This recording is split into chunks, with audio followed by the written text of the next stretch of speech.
Hi guys, welcome back to my YouTube channel advance auto electrical. My name is Zameer Ahmed, powered by STS thinkful India.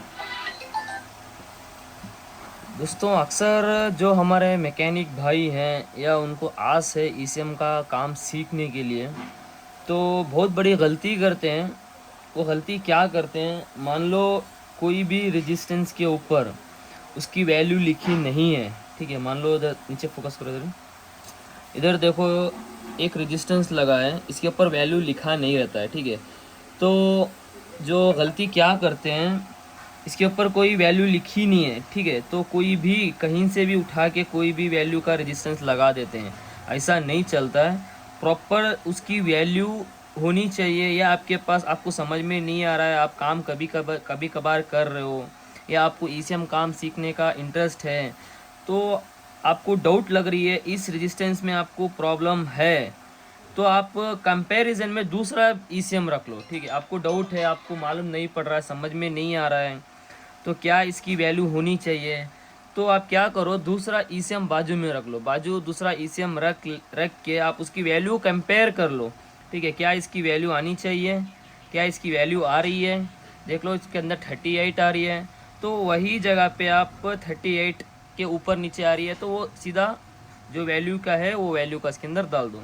अक्सर हमारे जो जो technician भाई हैं क्या करते हैं, ऐसे कम से कम मैं 2 साल से ये चीज़ को ऑब्ज़र्व किया हूँ। कहीं भी कोई भी वैल्यू बंदे को नहीं मिल रही है या उसके ऊपर कोई नंबर नहीं लिखा रहता है, तो कोई भी उठा के उसके अंदर चिपका देते हैं। ऐसा नहीं चलता है, क्योंकि ये एसएमडी कंपोनेंट का बोर्ड है। ठीक है, कंपोनेंट एसएमडी यानी एसएमडी छोटे रेजिस्टेंस का ये सिस्टम है। तो जो उसकी वैल्यू चाहिए वही वैल्यू उसके अंदर रहेगी, तभी ये प्रॉपर काम करेगा। कोई भी उठा के इसके अंदर चिपका नहीं सकते। तो ये मैं बहुत सारे भाइयों को बताना चाहता हूँ, क्योंकि बहुत सारे मुझे ईसीएम आते हैं, ऐसा काम करके मेरे पास आते हैं। ये काम नहीं कर रहा है, उन्होंने सारा कुछ करके लास्ट में मेरे पास आते हैं, तो मैं अल्हम्दुलिल्लाह उनको रिपेयर करके देता हूँ। इस जगह पे भी अनन यानी कोई गलत वैल्यू का डाल के छोड़े, ये उड़ा नहीं था, ये उनको डाउट था इस जगह पे कोई गलत वैल्यू है बोल के। ठीक है, इसकी वजह से उन्होंने डाला है एक। और दूसरा, इधर नॉन पोलरिट कैपेसिटर आता है, नॉन पोलरिट कैपेसिटर आता है, इसकी भी वैल्यू होती है 30 ओम्स। ठीक है, वो भी किसी ने दूसरा उठा के रेजिस्टेंस लगा दिए हैं 100 ओम्स का, तो ऐसा नहीं चलता है। जो उसकी सही वैल्यू होती है वही वैल्यू उसको रखना पड़ता है, वही वैल्यू से उसको सेट करना पड़ता है, तब जाके प्रॉपर काम करता है। इसके अंदर प्रॉब्लम क्या है, हाई वोल्टेज नहीं बन रहा, 47 वोल्टेज नहीं बन रहा है। तो इन्होंने इधर इसका सेक्शन कहीं पे यूट्यूब में मिल गया होगा, इस जगह पे देख लो, काम हो जाएगा, ये रेजिस्टेंस बदली कर दो काम हो जाएगा, ये रेजिस्टेंस बदली कर दो काम हो जाएगा। ऐसा नहीं होता है, सबका एक सिस्टम होता है। हर एक सर्किट के अंदर सब रेजिस्टेंस की एक वैल्यू होती है, वोल्टेज कितना आ रहा है, कितना जा रहा है, ये सब इसको मेजर करना था, तब जाके काम होता है।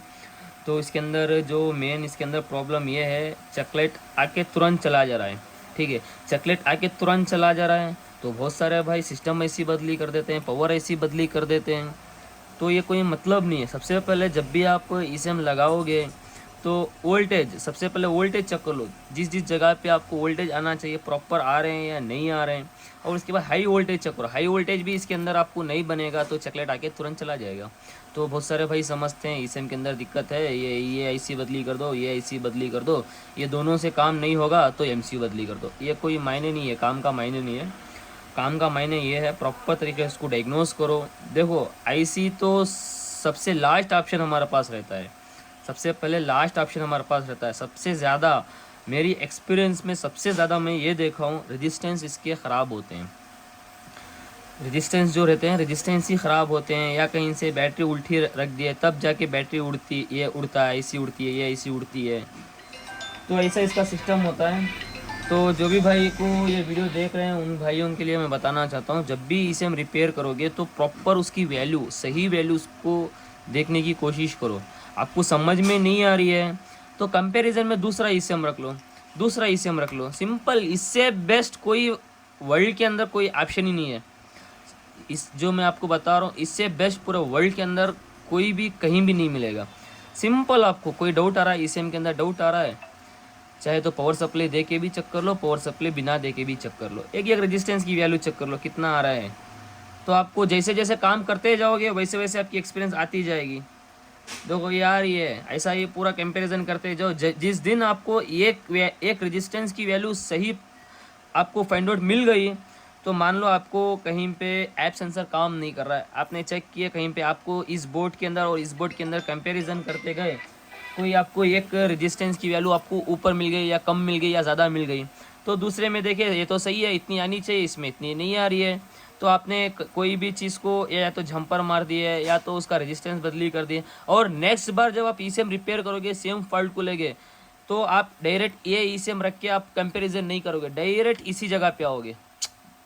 मिसाल के तौर पर मैं बता रहा हूँ, कहीं भी मान लो आपको कभी इस जगह पे आपको फॉल्ट मिल गया, ठीक है, ऐप सेंसर काम नहीं कर रहा, एग्जाम्पल तौर पर मान लो इस जगह पे आपको वैल्यू हाई मिल गई, इस जगह पे आपको सही मिल रही है, आपने रेजिस्टेंस बदली कर दिया, आपका काम हो गया। तो नेक्स्ट बार आप इनकेस नेक्स्ट बार आपको सेम कंप्लेंट के लिए सेम ईसीएम आता है, तो आप डायरेक्ट क्या करोगे, डायरेक्ट पूरे ईसीएम के अंदर डायरेक्ट इस जगह पे चेक करोगे, तो वो एक्सपीरियंस हो जाती है आपको।